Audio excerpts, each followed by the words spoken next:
Hello guys! Good evening, it's been a vlog. So, kumusta ng lahat? More stress na makay kong mukha. So, shoutout sa aking mga followers, subscribers pala. So, thank you sa mga nag-BG and don't forget to like. Mag-iwan ng bakas sa ibaba. So guys, ngayon ay for this vlog ay nagluluto po ako ng isda. So, anong klaseng isda? Anong klaseng niluto ko? Prito.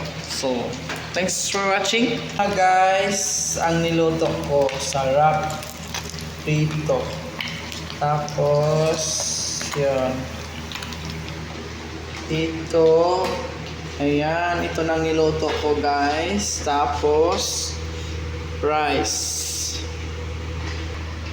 Siyempre, ang rice. Huwag kalimutan ang rice. Rice is life. Yan, itong ulam namin ngayon. Salamat. Don't forget to like. Thank you sa mga new followers, subscribers. Maraming salamat. Thank you. And God bless. Good evening.